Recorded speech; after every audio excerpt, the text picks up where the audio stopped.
লোভে পাপার পাপে মৃত্যু। যেমন এক গ্রামে এক গরিব ছেলে ছিল, তার নাম ছিল অর্ণব। অর্ণবের বাড়িতে এক সাধু বাবা এলো। সাধু বাবার অনেক সেবা যত্ন করলো অর্ণব। অর্ণবের অনেক সেবা যত্ন দেখে সাধু বাবা সন্তুষ্ট হয়ে তাকে 4টা প্রদীপ দিল। প্রথম প্রদীপটা নিয়ে পূর্ব দিকে যাবে। যেখানেই প্রদীপটা নেমে যাবে সেখানে মাটি খুঁড়ে পুঁতে ফেলতে হবে প্রদীপটাকে, আর সেখানেই তুমি গুপ্তধন পাবে। দ্বিতীয় প্রদীপটা নিয়েও একই কথা বললো, তৃতীয় প্রদীপটা নিয়েও একই কথা বললো, আর 4 নম্বর প্রদীপটা বললো তুমি কখনোই জ্বালাতে পারবে না।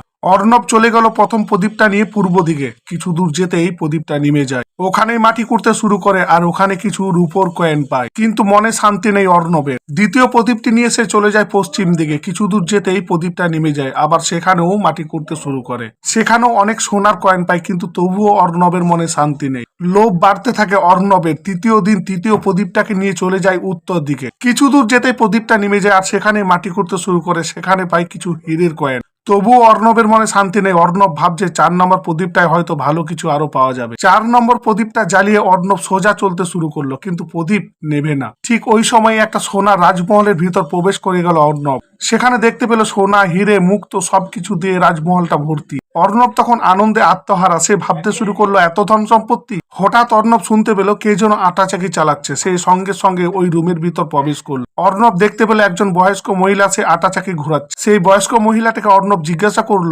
তুমি কেন এখানে আটা চাকি চালাচ্ছ? বয়স্ক মহিলাটি বলে উঠলো, তুমি যদি এই আটা চাকিটা চালাও তাহলে আমি তোমার প্রশ্নের উত্তর দেব। অর্ণব কথা মতো ওই আটা চাকিটা চালাতে শুরু করে। তারপর বয়স্ক মহিলাটি বলে উঠে, আমিও তোমার মতো লোভে বশীভূত হয়ে আমিও এসেছিলাম। সাধু বাবা আমাকে 4 নম্বর প্রদীপটা জ্বালাতে মানা করেছিল। লোভ আমার এতটাই বেড়ে গিয়েছিল, তোমার মতো আমিও এখানে এসেছিলাম। যেদিন আমি এই আটা চাকিটা চালানো বন্ধ করে দেব সেই দিনই এই ছাদটা আমার উপর ভেঙে পড়বে। এই গল্পটা থেকে আমাদেরকে একটাই শিক্ষা নিতে হবে, যতটুকু আমাদের পাওয়া ততটুকুতে সন্তুষ্ট থাকতে হবে আমাদেরকে। বেশি লোভ করতে গেলে আমাদের এইরকমই হবে।